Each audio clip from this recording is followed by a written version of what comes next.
Em 2 meses, 2 cyberataques, que são crimes cometidos pela internet, atingiram várias partes do mundo, inclusive o Brasil. Até hospitais foram vítimas. Para falar sobre esse assunto, eu recebo agora, no Jornal da Câmara, o Alan Sanches, que é especialista em segurança digital da empresa eSecurity. Alan, prazer recebê-lo. Prazer é tudo meu. Bom, nesse episódio que eu citei, nesses 2 últimos episódios, o que aconteceu foi um sequestro de servidores. Os hackers, eles invadem os computadores, principalmente de pequenas, médias empresas, deixam os dados ali indisponíveis e aí pedem um pagamento que é feito em bitcoins, que a gente fala que é uma moeda aí, virtual. E aí, a partir desse resgate, se devolve ali os dados das máquinas, né? Explica pra gente melhor como que é essa nova modalidade aí de crime virtual.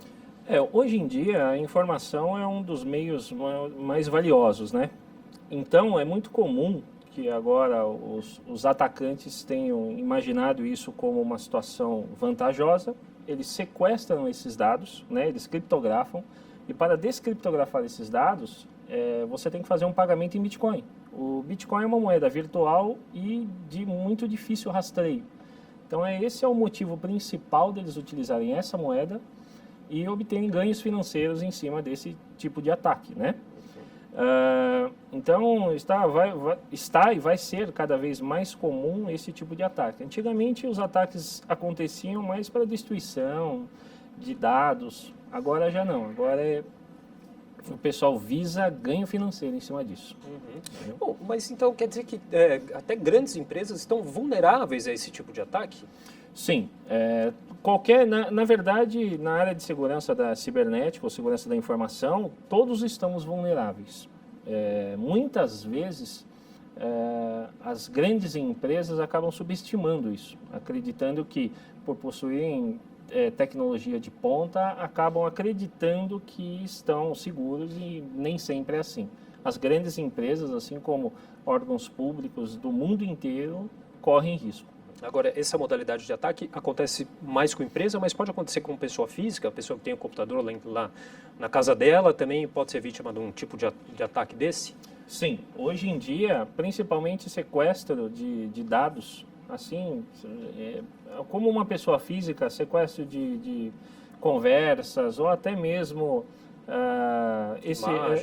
imagens, fotos, etc., fazem com que existam esse tipo de resgate. Às vezes, se é alguma coisa muito íntima da pessoa, pode existir até mesmo um pagamento de uma determinada quantia para que essa informação não vaze por aí ou algo parecido. E as pessoas comuns estão cada vez mais sujeitas a isso. Né? E como que é feito esse resgate? Aliás, esse pagamento? Você tem que fazer essa compra dessa moeda, desse Bitcoin, e você transfere, né? É engraçado que o atacante, quando ele faz o ataque, ele sequestra esses dados. Quando você tenta acessar o seu dado, ele te mostra na tela e ele mesmo te dá a instrução de como você tem que fazer. Até porque muita gente não conhece essa nova modalidade, não sabe nem como fazer esse pagamento, né? Então ele te dá um tutorial ainda de como você deve fazer, aonde você deve acessar, que tipo de moeda, o valor. E o grande problema é que hoje as pessoas pagam isso. Então, quando se paga, é muito comum que novos criminosos nesse meio entrem, porque hoje em dia tem dado muito dinheiro, né? Mas há uma outra opção, fora o pagamento, que a pessoa consiga recuperar aqueles dados? Olha, é muito difícil. Existem sim situações ou até mesmo softwares que conseguem quebrar esse tipo de criptografia, mas a cada novos malwares que hoje que infectam, né? Estão cada vez mais difíceis. Então, vamos dizer assim que a cada, 100 empresas ou 200 empresas estão infectadas, uma talvez consiga recuperar, talvez nem todos os dados, parte dos dados. Né? Bom, a gente tem informação aqui, um estudo feito pela Conferência da ONU sobre Comércio e Desenvolvimento, que o Brasil aparece como um dos 5 países com mais crimes cibernéticos, né? Por que o Brasil está tão vulnerável a esse tipo de crime? Olha, na minha concepção é cultura. Né? Nós não temos essa cultura no nível pessoal, né? Por exemplo, quantas pessoas você conhece que tem o celular criptografado? Difícil. Ou que utilizam bons antivírus. É muito comum aqui no Brasil utilizar muito software pirata, antivírus gratuito, ou às vezes até mesmo não utilizar nenhum tipo de antivírus, porque talvez as pessoas acreditem que o antivírus seja pago, seja caro ou algo parecido. Então, isso faz com que o nível cultural, cultura isso, né? A pessoa não tem aquele hábito de se preocupar com a informação, a não ser que ela sofra um ataque. Depois que, geralmente, as pessoas sofrem esse ataque, aí elas começam a se preocupar. No Brasil, hoje, as pessoas estão começando a se preocupar com isso. Lá fora, muitos países já têm essa cultura, né? A pessoa leva isso para o pessoal, automaticamente as empresas acabam aderindo, né?